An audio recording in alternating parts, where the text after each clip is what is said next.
Hi friend, welcome to our channel friends. ఇవాల్టి వీడియోస్లో తెలంగాణ ఆసరా పింఛన్దారులకైతే ఒక గుడ్ న్యూస్ రావడం అయితే జరిగింది ఫ్రెండ్.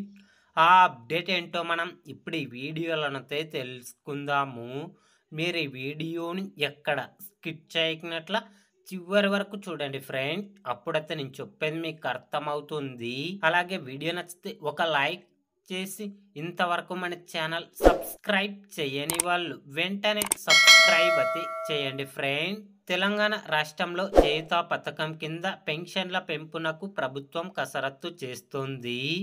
వృద్ధాప్య ఇతర కేటగిరీల పెన్షన్దారులకు 4,000, దివ్యాంగులకు 6,000 చొప్పున ఇస్తే ఏటా 22,000 కోట్లు అవసరమవుతాయని పంచాయతీరాజ్ గ్రామీణాభివృద్ధి శాఖ అంచనా వేయడమైతే జరిగింది ఫ్రెండ్స్. కాబట్టి పెంచిన పెన్షన్ డబ్బులను అక్టోబర్ నెల నుంచి పంపిణీ చేయడానికి తెలంగాణ రాష్ట్ర ప్రభుత్వం సిద్ధమైతే అవుతుంది ఫ్రెండ్. తెలంగాణ ఆసరా పెన్షన్దారుల గురించి ఏ చిన్న అప్డేట్ వచ్చినా వెంటనే తెలుసుకోవాలి అంటే వెంటనే మన ఛానల్ని సబ్స్క్రైబ్ అయితే చేయండి friends. Thank you for watching my video.